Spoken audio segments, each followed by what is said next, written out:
Taurus, hi! Welcome to Mystic Queen PH. At ito ang inyong weekly reading for October 14 to 2024. If you're interested in private readings, meron tayong link sa description at sa pinned comment. Pakicheck nyo na lang information kung paano mag-book for a private reading. Okay, let's see.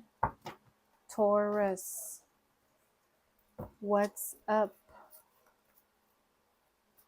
What's coming to you? Higher power. Yung iba sa inyo nagkakaroon ng spiritual awakening. Nag-open ang inyong third eye chakra. Marami kayong realizations about life. Mas nagiging aware kayo sa paligid ninyo. Kung yung dating mga usapin hindi nyo pinapansin, ngayon pinapansin nyo na.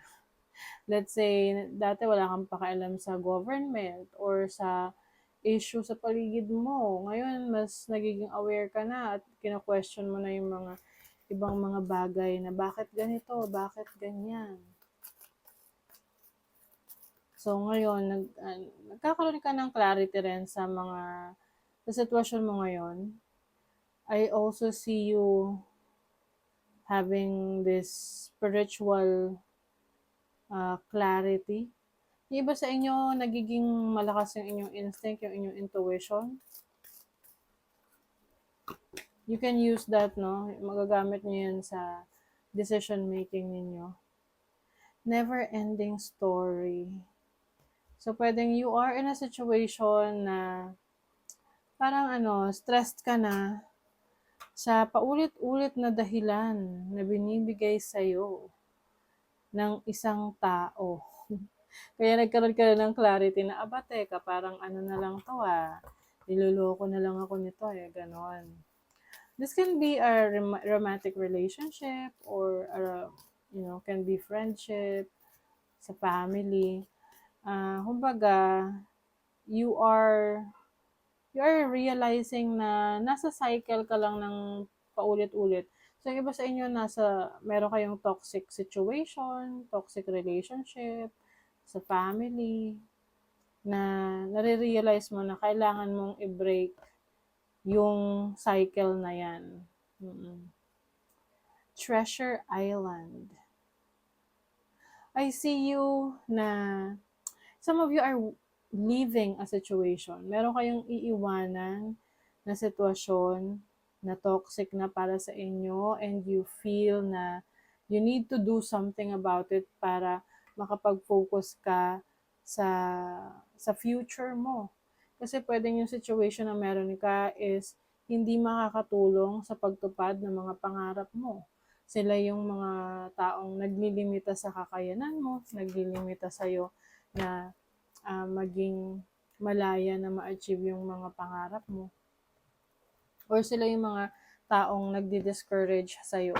So sa'yo, dala-dala mo yung pangarap mo at malakas ang loob mo na maging independent kasi alam mo na mas okay na tuparin yung pangarap mo on your own kahit mag-isa ka lang kesa naman na maraming taong nakapaligid sa'yo pero hindi ka nila sinusuportahan sa gusto mo. Your overall energy, diba? You have the strength that you need. Very strong ang mga Taurus. This is also the energy of Leo. So, yung iba sa inyo, pwede ngayong merong Leo placement sa inyong natal chart. So, your challenge is the Queen of Pentacles. So, pwede magkaroon ng challenge sa inyong parents, especially yung feminine energy, female energy, nanay ninyo, lola ninyo, na pwedeng meron sila kasing plano sa inyo or gusto nila para sa inyo na mangyari pero hindi ganun, hindi yun yung gusto nyo. So, pwedeng may challenge sa relationship nyo with a mother or someone like a woman in your family. Some of you naman, pwedeng meron kayong challenge ngayon sa finances ninyo na paulit-ulit na nangyayari na hindi nyo nagagawa ng paraan. Na para kang nasa cycle lang na, let's say, sa sweldo ka tapos kung magkano yung sweldo mo, nauubos lang, nagagastos mo lang sa ibang mga bills, at pinapangako mo sa sarili mo na next month, mas malaking kikitain mo, pero pagdating ng araw na yun, kulang pa rin. Alam mo yun? So, I see you na working on it. Gagawa ka ng paraan para makaalis sa cycle na yan. Your opportunity, you have the 12 cups. So, I feel like there is someone in your life right now na handang tumulong, sumuporta sa'yo. This can also mean a business partnership. For some of you, may opportunity ka na magkaroon ng negosyo, partner sa isang kaibigan, family member, na may pareho kayong interest, may pareho kayong vision, pangarap, at you are really working on it na to make things happen para sa inyo. Yung iba naman may opportunity to get into a relationship. Ngayong week na to. Your blessing, wow, success.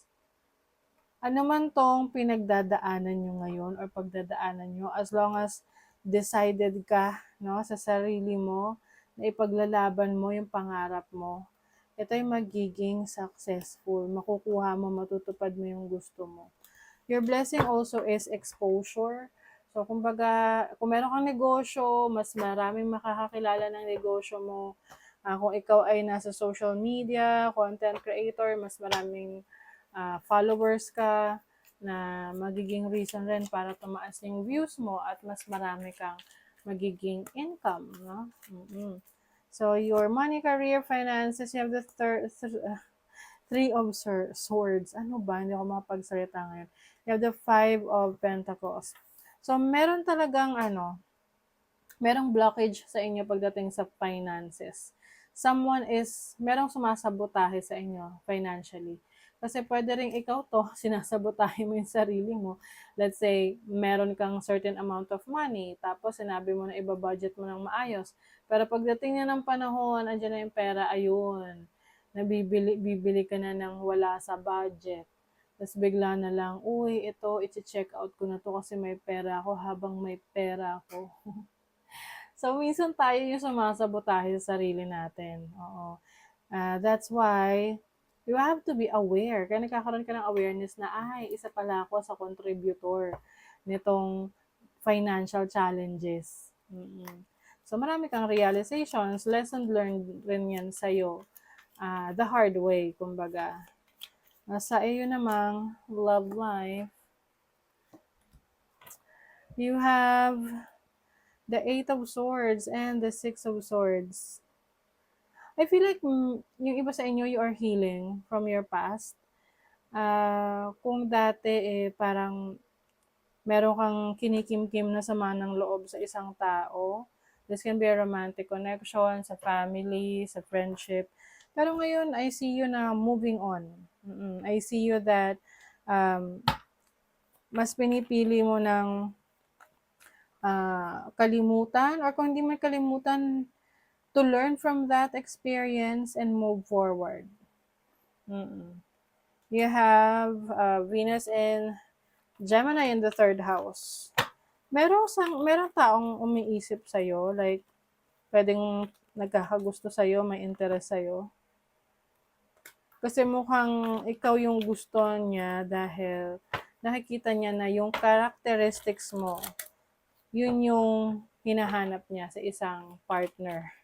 So, pwedeng, kung meron kayo ngayon na you are connecting with someone right now, so maaring yung person na to deeply in love sa'yo or iniisip ka talaga. You also have Sun in Scorpio in the 8th house. So, 8th house is about other people's money. So, yung iba sa inyo, baka mapilitan kayong pumasok sa negosyo. So, kung hindi kayo ready, wag nyong ipilit, no? Kasi pwedeng maging problema yan in the future. Pero kung gusto nyo, then that's fine.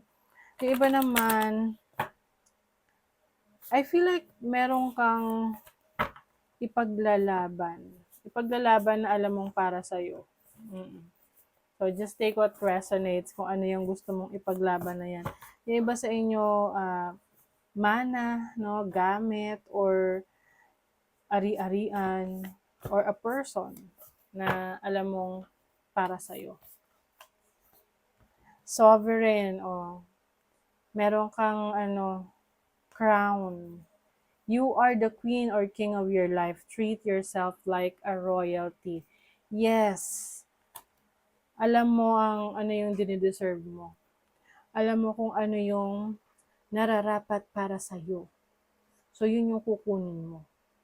Okay? So, that is your reading, Taurus. Thank you so much. Bye.